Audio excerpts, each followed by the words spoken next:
Что там, запись пошла? Что-то у меня были идеи в голове, конечно.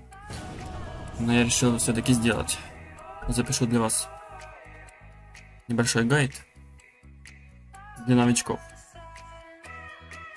Так как у меня уже здесь, в этой игре, больше 1500 игр, почему бы не сделать это?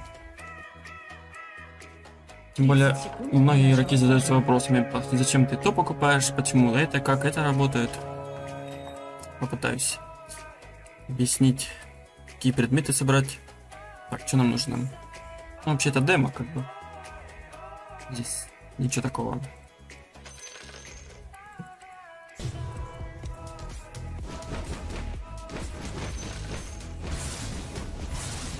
Так, для начала нам нужно понимать, что это не дота. Это очень важно. Это у нас кастомка. То есть, как бы, мы видим, что это игротека. И играть здесь как в доту не имеет смысла. То есть, я имею в виду, что вот покупать ПТшки, там, Iron Branch не имеет смысла. И если в начале игры нам дается фейки, да, тот же вард, то если их сразу продать, можно продать за полную стоимость. Но это так, нюансы. Вообще изначально нужно понимать, что нам нужен что? Правильно, вампиризм. То есть вот банально ты берешь масочку для первой дуэли. Здесь у нас дуэль. Ты берешь масочку и дерешься. Если у тебя нет вампиризма, ты, скорее всего, умрешь. Ну, понятно, что если у тебя будет очень много урона, ты можешь либо шотнуть, либо за счет брони выжить. Но в основном, если у тебя нет вампиризма, ты умираешь. Это важно знать. Так, что можно еще? Куча здесь предметов, очень много. И я решил записать краткий обзор, краткий гайд. Ну, точнее, не обзор даже, а гайд, как бы, ну, как я изначально играю, как я понимаю игру. То есть я понимаю одно. У тебя есть скиллы, да? Например, способности. Тебе даются 2, ну и, соответственно, с прохождением волн тебе дается еще один и еще один. То есть 5. Дополнительно ты можешь купить за счет вот этой желтой книжечки за 6000. Добавляется тем самым 6-й скилл. Но в чем фишка? Так, что там? Если ты в основном, да, вот вампиризм это очень важно. И если ты будешь играть без вампиризма, ты умрешь, это я уже говорил. Но банально, что нужно собирать? Вот есть скастав, да, Starforce называется. То есть первый скастав, который усиливает твою магию. То есть чем больше у тебя интеллекта, соответственно, тем больше урон от тех же скиллов. Ну, соответственно, если какие-то проценты, например, возьмем Underlord, да, у него Firestorm. То Firestorm никак не усилится, то есть Starforce для него не нужен. Но для него нужен вампиризм. Если ты берешь вампиризм, то ты, соответственно, отхиливаешься от крипов. То есть вот видим вампирик. Ты отхиливаешься, крипы усиливаются. И после 40 волны там у крипов столько ХП, что банально один этот Firestorm ты кидаешь, за счет того, что здесь 4% урона, ты вампириваешься. Это очень жестко. То есть вампиризм самое важное, очень важно. Если ты физик, то, соответственно, тебе это что? Не нужно, потому что у тебя, за счет того, что у тебя атаки физические, либо ты находишь проценты, те же самые, гули, например, да? То есть тут ты уже, конечно, будешь как бог. Чем больше у них хп, а, соответственно, волна увеличивается, хп увеличивается, за счет листов ты живешь. Но если после 40 волны грибы очень жесткие становятся. После 60-70 еще жестче, после 80 тем более. И если у тебя нет брони, соответственно, ты умираешь. То есть здесь стоит понимать, что нужны... Так, это не то. Нам нужно взять веху. Их очень много. И в основном для того, чтобы проходить грибов дальше. Потому что, соответственно, у тебя брони не хватает, ты умираешь. Нужны либо стальные мышцы, и у нас либо тяжелая броня. То есть банально ты собираешь, берешь 2 вехи, и у тебя больше брони. Ну хотя бы или одну, у тебя больше брони. соответственно, ты дальше можешь пройти. Ну, соответственно, если у тебя нету сплэша, того же марксмена, да, то есть ты вот взял марксмен, у тебя уже сплэш есть, то есть за счет аганима у тебя разлетаются стрелы, крипы быстрее умирают. Так, что нам еще нужно знать? Так, мы играем, например, за мага, да, у нас есть Старфорс. Мы берем какую-нибудь способность за род Уджа. Соответственно, что? Это магия. То есть мы вот за счет этого вот мы не отхиливаемся. То есть Старфорс купили, все, мы отхиливаемся, стоим, живем, пердим, как говорится. Ну, эти предметы тут особо не имеют смысла. Опять же, есть предметик, который называется Torture Pipe. Соответственно, если мы покупаем Torture Pipe, то он усиливает скиллы, именно те, которые тут написано. Вот написано, на умение влияет Torture Pipe, то есть с периодическим уроном. Ну и, соответственно, если у тебя есть Torture Pipe, ты сможешь гораздо больше наносить урона. Здесь я умираю, потому что слишком большой урон по мне.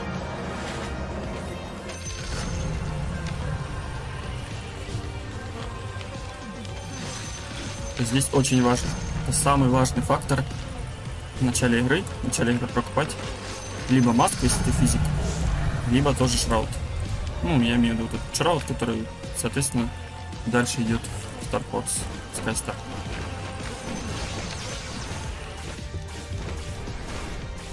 Нужно спросить так, я посчитаю.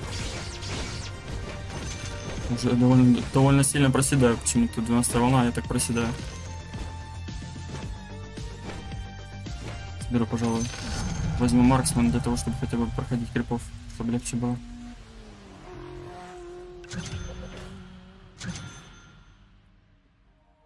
Я, конечно, раньше гайды не записывал, это понятно. Если не такой рассказчик, как с тебя балерина, например, да? Ну, самая главная суть.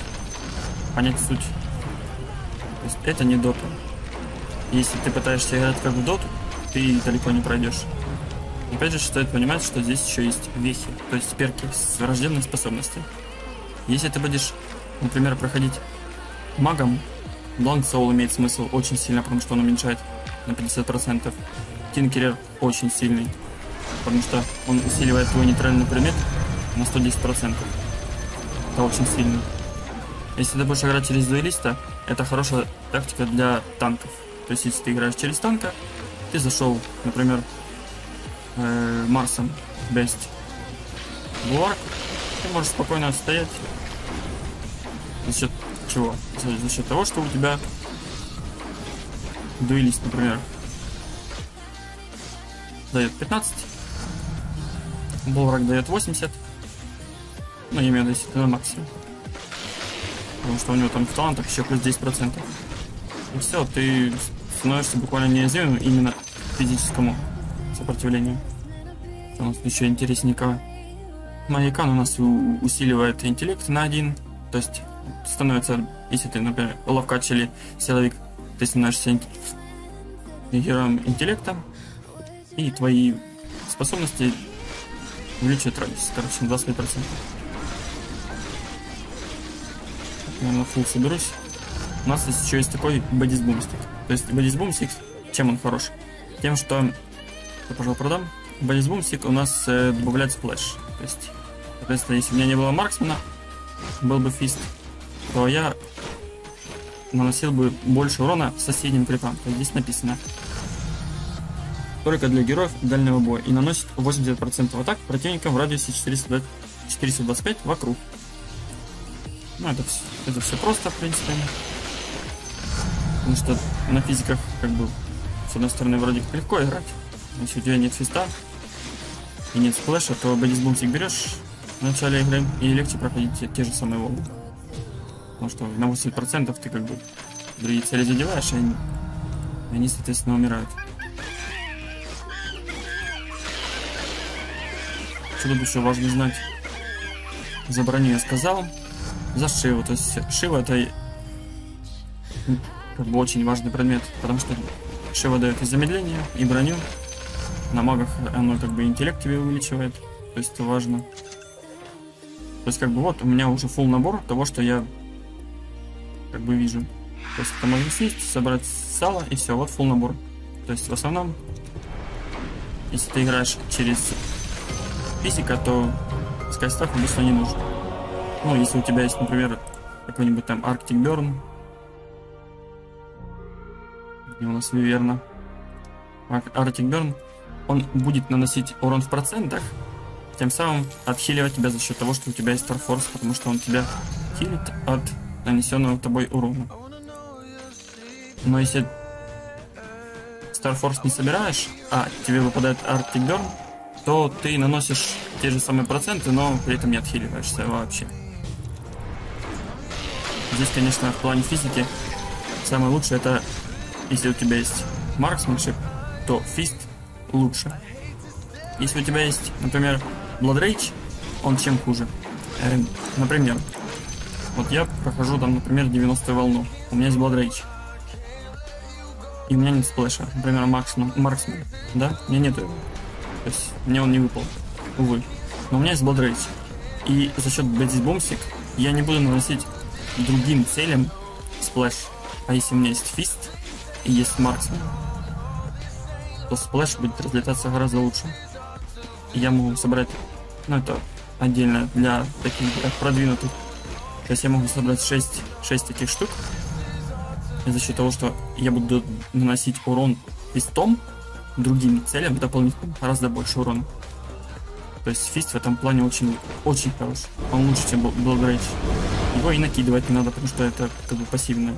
У него есть Open Bounce, еще 2% урона. Можно взять Магус. Магус чем прикольно? Ты когда бьешь, у тебя используются твои способности. То есть у меня, естественно, вот способность, которая накидывается на точку, то есть не на точку, а именно на существо. То есть если у тебя есть способность, которая кидается на точку, то Магус не будет срабатывать. Вот у тебя есть скилл, соответственно, вот Open Bounce. Он работает на существо. И с шансом 30% ты накидываешь Open Bounce на противника. То есть очень сильный перк, но иногда он как бы особо не нужен. Что у нас тут еще есть интересного? Спиддемон у нас за то, что ты проходишь первую волну, дает тебе каждый раз плюс 2 ко всем атрибутам и плюс 0,1 за дополнительный старт. То есть это очень сильно. Еще можно взять веку, взять крещендо, если брать, то оно увеличивает твою, то есть как бы ты бьешь, да, тут максимально 200 стаков, и ты можешь себе увеличить тем самым урон. Если у тебя не хватает урона, ты увеличишь себе урон за счет крещендо и, соответственно, наносишь гораздо больше урона. По вехам пока не буду. Есть браулер. Если ты берешь браулер, то когда тебя бьют, соответственно, ты ускоряешься, у тебя увеличивается скорость атаки, скорость передвижения и урон. То есть это очень сильная тактика. Брут у нас дает силу. Если ты ловкач, то за счет силы тебе дается, во-первых, +1 к силе, то есть к основному атрибуту, то есть 2,5 превращается в 3,5. Ты становишься игром силы, у тебя за счет того, что у тебя больше хп, у тебя добавляется сколько? 10% от твоего хп именно тебе урона. Фокус у нас дает за каждый стак, то есть тем более сейчас он сильнее, быстрее восстанавливается. За каждый стак он тебе дает тебе уклонение, скорость стаки, ну и скорость передвижения. Как бы скорость передвижения особо не имеет смысла, а уклонение и скорость атаки важны. Потому что уклонение максимально 90%. Как ни крути, грибы по тебе меньше попадают, соответственно ты проходишь дальше. Soul Link для суммонеров, как бы если ты его берешь, то твой суммон будет бить, соответственно тебе будет возвращаться 10%. Ну, хп. Это не очень сильно. Берсеркер у нас как бы для танков, соответственно, ну или для тех, кто пытается пройти, как бы интересно, что тут вивер пишется. Там гирокоптер. А, там изначально на вивер. Берсеркер чем хороший? тем, что ты... Пожалуй, возьму моду все, чтобы быстрее проходить. Берсеркер чем хорош? То есть он когда у тебя падает здоровье, доходит до 35%, ты живешь 2 секунды. То есть ты неуязвим, тебя не убить. Потом эти 2 секунды проходят, и у тебя увеличивается урон на 35% от того, сколько тебе нанесли урон. И, соответственно, увеличится твой вампиризм. То есть это очень сильный перк для магов, для танков, да и для тех же как бы физиков, потому что если ты отхиливаешься, а у тебя если есть какой-то отхил, то ты становишься на 35%, во-первых, и сильней, и вампиризм усиливается, то есть это очень сильно. Есть там стейбл аркана. Это неплохой перк для тех, кто пытается обузить, например, Borrow Time, потому что Borrow Time может откатиться с шансом 25%. Либо False Promise, либо Shadow Realm, который можно также уйти в Shadow Realm, ты будешь бить, тебя никто не сможет задеть, и, соответственно, живешь. Крещендо превращает из дальника в ближника, из ближника в дальника, если ты... Сейчас убью. Если ты стал из дальника в ближника, то у тебя, соответственно, увеличивается броня, с противным эффектом тебе добавляется 40%. А если наоборот, из ближника в дальник, то вот тебе дается плюс 550 к твоей дальности и бонус скорости атаки. 100 уровень, 20 плюс 2 за уровень. То есть, соответственно, если тебе не хватает скорости атаки, то из ближника ты превращаешься в дальника, и с увеличением левела ты становишься гораздо быстрее. Катромандист нам дает открывать вехи. То есть вехи. Можно заговаривать. Это разряд нейтральных предметов. То есть, соответственно, из всего этого вида выпадает что-нибудь из 3, которые ты выбираешь. И это становится очень сильно. То есть, если ты идешь, например, в медведя, да, вот ты собрал медведя, ты берешь контрабандист, у тебя выпал 5-й тир, например, дизолятор. Здесь 300 к урону. Ты собираешь корону, ты даешь этот дизолятор медведю, и он становится нереально сильным. То есть здесь не снижает на 25. Если ты находишь Титан Соул, то медведь тоже становится сильным за счет того, что у тебя... То есть ему дается 125% от его базового урона. Если у тебя куча интеллекта, ты ему совываешь его, этот Титан Соул, и он становится каким-то монстром, там, не знаю, 100 тысяч я видел, и 120 можно делать спокойно. И даже 200, мне кажется, можно сделать с легкостью. Мне кажется, здесь меня уже могут пробивать. По идее, можно сделать себя неуязвимым. Что у нас тут есть? Свифт Аркана. То есть Свифт Аркана чем хороша? То есть ты берешь суммонера, например, Алимов, Варлока. Там кулдаун 170 секунд. И здесь идет откат 65%. То есть ты прошел волну. Ты проходишь волну. У тебя на 65% быстрее откатываются твои големы. И, соответственно, ты проходишь дальше. Ты можешь скидывать на следующую волну тех же големов. Это мы рассказали. Это самое интересное. Giant Strike. То есть за счет этого перка у тебя база. Ну, то есть вот у меня 0.22 скорость атаки, если я возьму Giant Strike, у меня база станет 0.87. Стандартно 1.0. То есть у тех, у кого выше анимация, у них, соответственно, будет ниже скорость атаки. То есть у него 0.87, потому что у него база ниже. Возьму дальше. Чем Giant Strike хорош? Он ограничивает твою скорость, да? То есть понизить ее скорость атаки нельзя. Но если тебе понижать скорость атаки, у тебя уменьшается урон. Это очень важно. И Giant Strike у нас чем хорош? То есть он увеличивает твой урон. Но важно знать, что тебе нужна именно скорость атаки. Чем выше скорость атаки, тем выше урон. И самый лучший скилл для этого,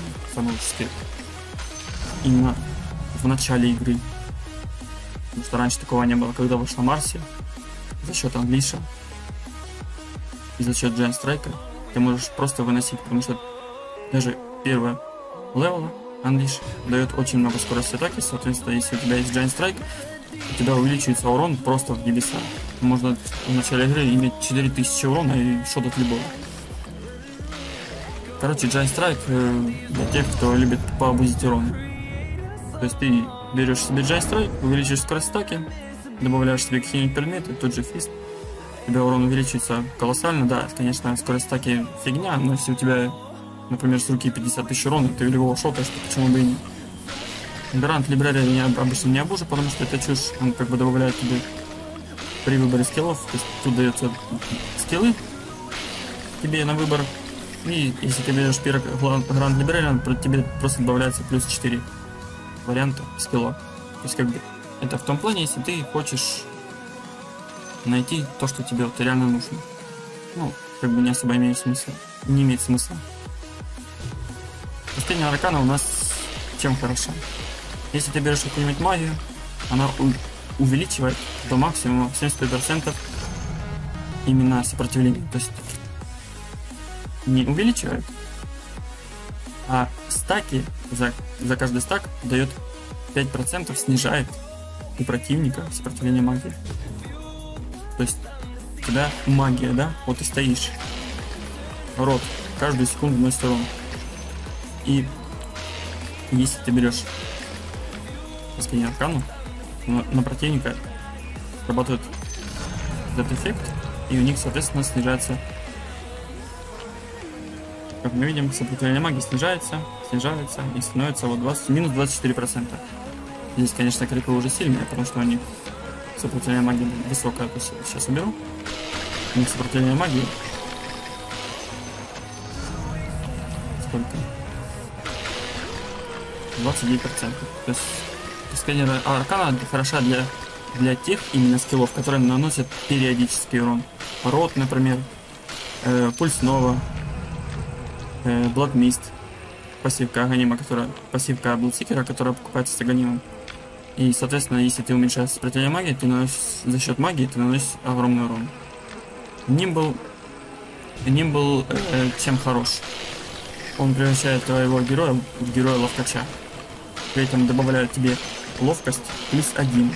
И за каждый, как бы, как там написано, то есть базовое время атаки у тебя уменьшается на 10. То есть, и это после всех уменьшений базовой скорости атаки.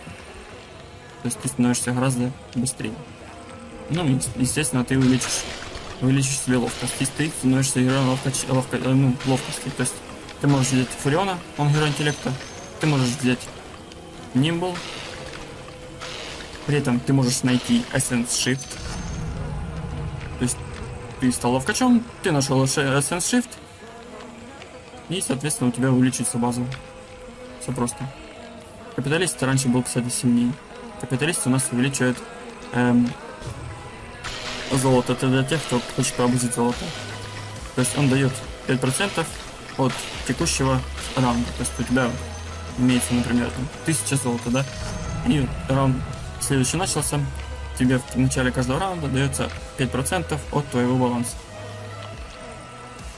Достигают деньги золота 20 тысяч, как здесь написано, то есть максимум 20 тысяч. И 5% от 20 тысяч, правильно помню, что твои 1000 с чем-то. Ну, я уже говорю, это. И также вы еще получаете на 40% больше золота. То есть это очень важно. Спиддемон я рассказал, дуэлист рассказал. Лейтблумер также хорош, как и Спиддемон, но Лейтблумер проще, потому что Лейтблумер тебе дает плюс 0,3 ко всем атрибутам за каждого пройденного босса. То есть если я сейчас возьму Лейтблумер, то, соответственно, после каждого раунда, вот проходишь раунд, да, тебе дается один стак, плюс 0,3. Второй стак, ты 20 левел прошел, второй стак, 0,3 плюс 0,3, 0,6.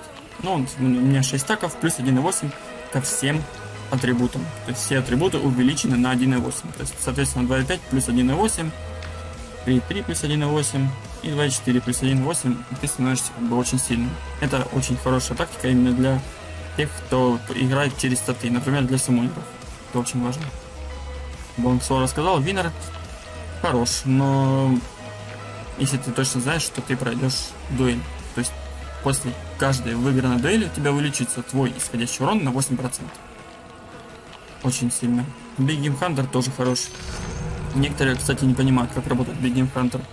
Но все очень просто. То есть, если ты берешь Big Game Hunter, у тебя за счет твоих тычек, за счет твоих скиллов, у тебя добавляется 3% урона от максимального хп. И наносится урон каждые 0,5 секунд. То есть, соответственно, если у тебя нет процентов, ты можешь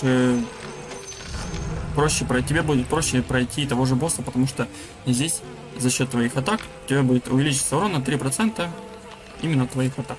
То есть вот мы видим босс, вот эти тычки, вот эти вот фиолетовые, это наносится Big Game Hunter. Big Game Hunter отнимает от максимального хп.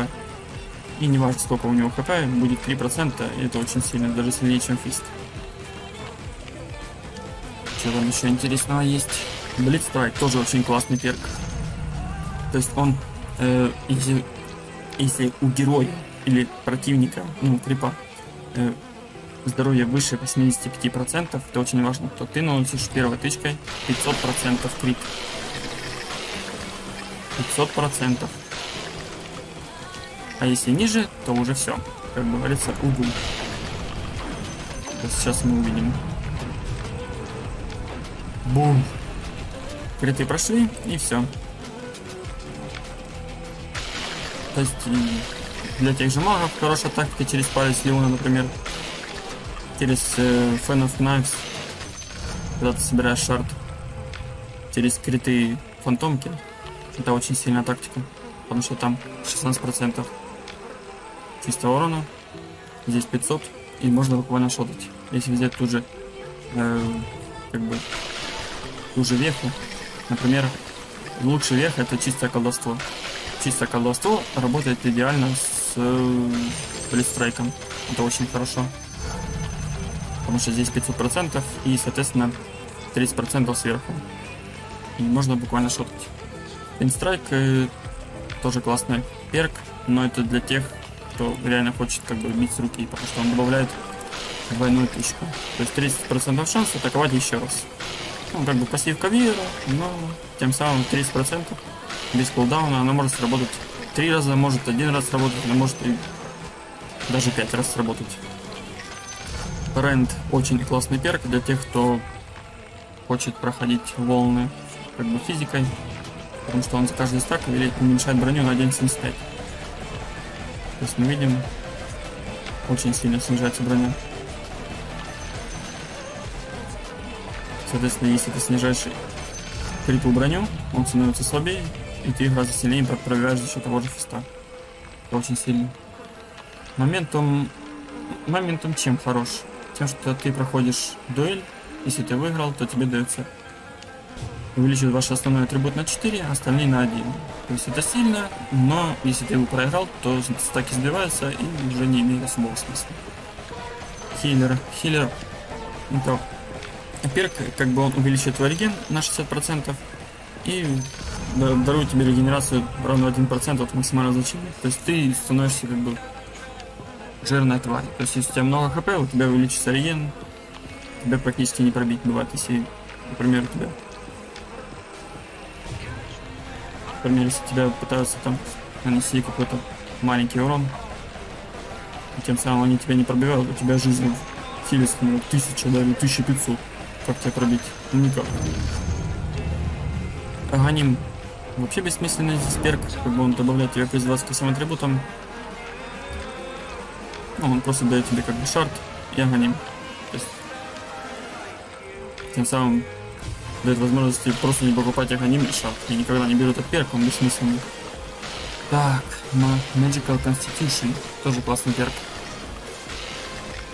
За счет того, что у тебя увеличится интеллект, он дарует тебе плюс 125% от твоего интеллекта, превращается в твое здоровье. То есть, как мы видим, да. Вот я покупаю себе интеллект. У меня увеличится хп. То есть очень сильно. Если ты берешь с этой вехой, с этим перком, то есть можно брать веху через восстановление. Если ты берешь веху через восстановление, у тебя увеличится, увеличится хп, и, соответственно, у тебя становится больше регена. Тоже сильно очень. Ну и санкост. Санкост как бы то же самое практически, что и моментум, но Санкост работает немножко по-другому. То есть тебе нужно выигрывать ставки. Это очень важно. Если ты выиграл ставку, тебе дается плюс 1,5 к основному и 0,5 к остальным. И очень важно именно выигрывать ставки каждый раз. Если ты сбил стак, то все начнется заново. То есть оно не собьется. То есть ты, например, набил там 10 стаков. У тебя там прибавилось, например, 100 к основному и 50 к дополнительному. Ты ставку сделал, ты проиграл ставку. Она сбилась, но стаки так и остались. Но если ты следующую ставку проходишь, она начинается заново. То есть 1, потом плюс 3, потом плюс 6, потом плюс 9, ну и так далее. То есть, соответственно, нужно каждый раз именно выигрывать ставки. Это очень важно. Что можно еще рассказать? Ну, нейтральные предметы такое. Что по скиллам? Для суммонера нужно покупать корону. Это очень важно. То есть, если ты играешь через суммонера, то ты покупаешь себе корону, и за счет того, что здесь здоровье за единицу силы добавляется, урон за единицу интеллекта, урон способности за единицу интеллекта, скорость атаки за единицу ловкости и броня за единицу ловкости. То есть интеллект что у нас дает? Правильно, урон. Ловкость дает броню и скорость атаки. А сила, естественно, дает хп. То есть как бы все очень важно. И чем больше у тебя, соответственно, статов, тем сильнее твой суммонер. Что еще интересно? Запортер Пайп, как бы я рассказал, он усиливает твои периодические способности, то есть способности с периодическим уроном увеличит на 120%. И он также можно использовать как предмет, то есть ты кидаешь противника, и у него уменьшается его регенерирующие способности, ну, здоровье на 65%. То есть против того же, например, если у него есть хиллер, у него большой реген, да, ты ему можешь снизить реген, и, соответственно, он не так будет хилиться, не так долго будет жить. Люминенс — это усиленная обратка, то есть чем она хороша? То есть она возвращает урон в размере 80%, если ты прожимаешь. И очень важно, чтобы у тебя, вот видите, она отключена. Если я буду увеличивать себе силу, она превратится, вот как мы видим, в сиреневую. Что значит сиреневая? Что значит серая? Сиреневая — это означает, что твой основной атрибут как бы здесь важно, что основной атрибут сила. Не основной, а именно для люминенса важно, что у тебя атрибут сила выше, чем твои основные и дополнительные. То есть сила очень важна. Чем больше силы, тем, соответственно, люминенс включается, вот, как мы видим, он становится сиреневым, и он сильнее жгет. То есть обжигает врагов поблизости, нанося магический урон в размере 65 плюс 40% от вашей силы за каждую секунду. Если у тебя больше ловкости, например, или интеллекта, он включается, соответственно, ты меньше обжигаешь. То есть он не обжигает за счет твоей силы, он наносит просто магический урон в размере 65 и все. Но если ты увеличиваешь себе силу, он включается и наносит 40% от твоей силы, то есть это очень важно. Если ты покупаешь торчерку, это новое обновление, то за счет того, что ты купил торчерку, у тебя усиливается именно твой магический урон. То есть здесь написано 65, ты покупаешь торчерку, ее становится на 120% сильнее.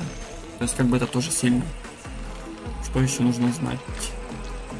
Как бы особо тут практически ничего нету дополнительного. Для суммонера Владимир очень важно. Для того же медведя. Ну, для вардов, например, Раст или для вардов Веника это не важно, потому что они не будут перейти за счет Владимира. Но за счет того, что ты покупаешь в себе Владимир, и ты собираешь медведя, то медведь становится как бы чуточку сильнее, и тем не менее он отвампиривается гораздо сильнее. То есть ты ему собираешь сатани, покупаешь Владимира, и он становится гораздо сильнее. Но это уже нюансы.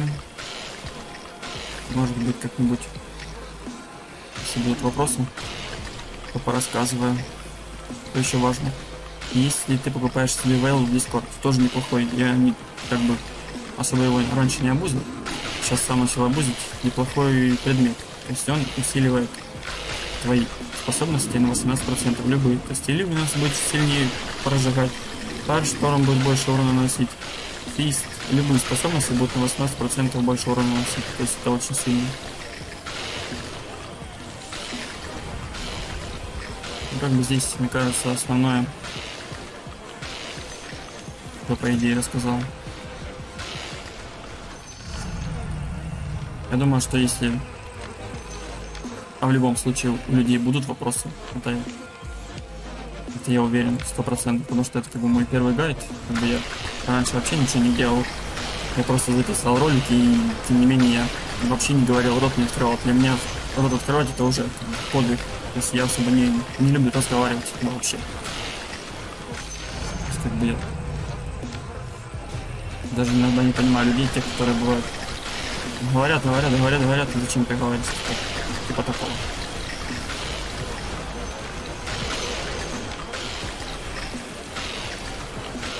Ладно, надеюсь, вам понравился ролик. Если будет слишком много лайков и вам понравится такая рубрика, то я как-нибудь позаписываю еще. Может быть.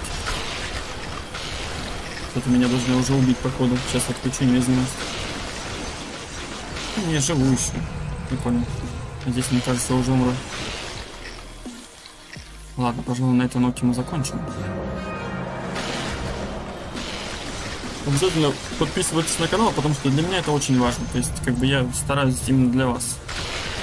Особенно в последнее время я вообще ролики как бы не особо хочу записывать. И настроения нету, и желания нет вообще. Ладно, всем спасибо за просмотр. Надеюсь, вам понравилось. А я пошел пилить видосы дальше.